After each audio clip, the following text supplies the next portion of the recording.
नमस्कार, स्वागत है आप सभी का। मैं हूं हिमांशु और आप देख रहे हैं हलचल इंडिया। बेबाक खबर, तेज असर। आइए नजर डालते हैं आज की खबरों पर।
रविवार दोपहर मुजफ्फरनगर की बुढ़ाना विधानसभा इलाके के गांव सोरम में हुए संजीव बालियान और रालोद समर्थकों के बीच हाथापाई और मारपीट के मामले में सोमवार सुबह केंद्रीय राज्य मंत्री संजीव बालियान ने एक पत्रकार वार्ता में कहा कि राष्ट्रीय लोकदल के बड़े नेताओं के कहने पर मुझ पर और मेरे समर्थकों पर हमला किया गया है और उसके बाद मस्जिदों से ऐलान कर गाँव में भीड़ जुटाई गई। संजीव बालियान ने कहा कि भैंसवाल गाँव में समाजवादी पार्टी के जो उम्मीदवार थे उनकी पार्टी और उनके परिवार के लोगों के द्वारा नारेबाजी की गई और मेरे साथ बदतमीजी का प्रयास भी किया गया। उसके बाद कल सोरम गांव में राष्ट्रीय लोकदल के ब्लॉक अध्यक्ष के कहने पर उनके 4-5 कार्यकर्ताओं के द्वारा जब मैं सोरम गांव में एक तेहरवी में गया था, मैं किसी राजनीतिक कार्यक्रम में नहीं गया था। कम से कम हमें एक दूसरे का मान सम्मान तो रखना चाहिए। सुख दुख में तो हम सभी चाहते हैं, इसलिए इन चीजों को राजनीति से दूर रखें। समाज को मत तोड़िए, राजनीति तो होती रहेगी, पहले भी हुई है और आगे भी होती रहेगी। चुनाव में हम लोग पहले भी लड़े हैं और आगे भी लड़ते रहेंगे, लेकिन समाज को मत तोड़िए। आप लोग तो समाज को लड़ाकर चले जाएंगे, भुगतना मुजफ्फरनगर की जनता को पड़ेगा। ये घटना बड़ी दुर्भाग्यपूर्ण है। मैं व्यक्तिगत रूप से बहुत परेशान हूँ। वो लोग बहुत खुश होंगे क्योंकि उन्होंने दिल्ली में बैठकर मुजफ्फरनगर पर राजनीति की है। उन लोगों ने दिल्ली में बैठकर लोगों के बीच भावना भड़काकर राजनीति की है और हमने लोगों के बीच पसीना बहाकर राजनीति की है। वहाँ लोकदल के बड़े नेता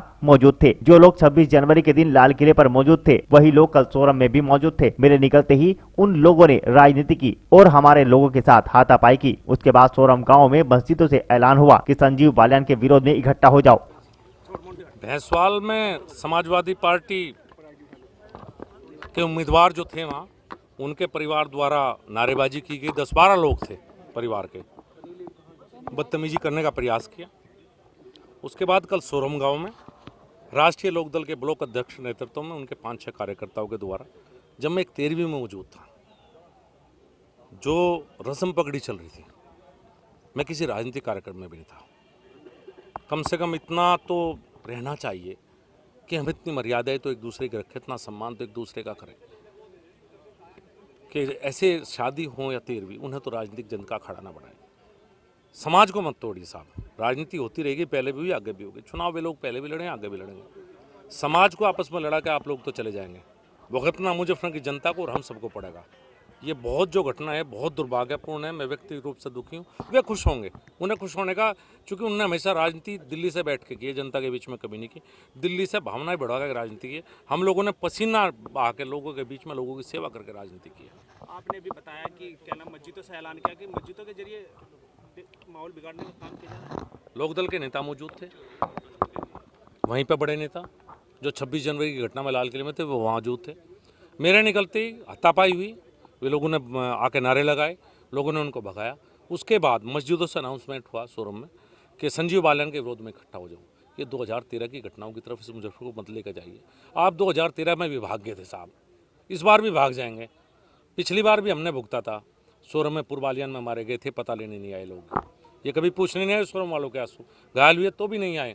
उससे पहले पिटाई हुई, फर्जी मुकदमे दर्ज हुए सोरम में, लोग नहीं आए। आज संजीव बालियान के विरोध में सोरम याद आया।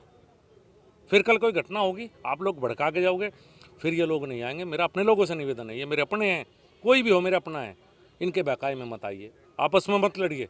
प्यार से रहिए। किसी भी राजनीतिक दल में हो, हम सब लोग प्यार से रहें। आज चौधरी अजीत सिंह भी पहुंच गए हैं, घर घर जाकर लोगों को बात कर रहे हैं, तो क्या मैं यही कहूँगा ना, वो उसके बाद नहीं आएंगे, उसके बाद मैं ही आ रहूँगा।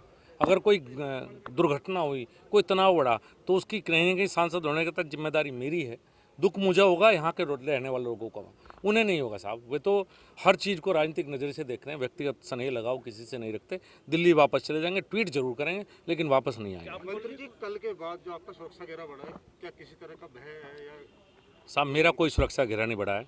मैंने कभी कोई सुरक्षा नहीं ली है। मेरे साथ मंत्री के नाते एक जिप्सी में 4 पुलिस वाले जरूर चलते हैं लोकल।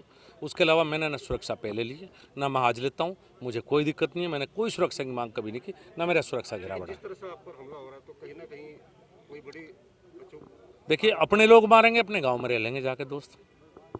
रहना तो अपने लोगों के बीच में ही है। सुरक्षा के साथ क्या रहना?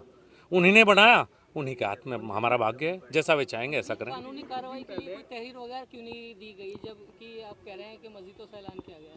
देखिए, मैं साजिश की जांच करवाना चाहता हूँ। अगर मेरे 5-6 भाई बहकावे में आके इस तरह की हरकत कर रहे हैं, तो मैं उन पर कार्रवाई नहीं चाहता। मैं इसके जो षड्यंत्र करता है, मैं उन पर कार्रवाई चाहता हूँ। जिसने मस्जिद से नॉनसेट गई, उस पर कार्रवाई चाहता हूँ। जिसने इस तरह के षड्यंत्र रचा, उस पर कार्रवाई चाहता हूँ। मैं उन 5-6 बच्चों पर कोई कार्रवाई नहीं चाहता। मंत्री जी, कुछ दिन पहले खाप चौधरी ने बयान दिया था कि अगर राजनाथ सिंह हमसे बात करें तो धरना हम खत्म कर देंगे। जी, तो क्या कहना चाहिए? देखिए, मैं दिल्ली की बात यहाँ नहीं कह सकता। मैं इतना अधिकृत नहीं हूँ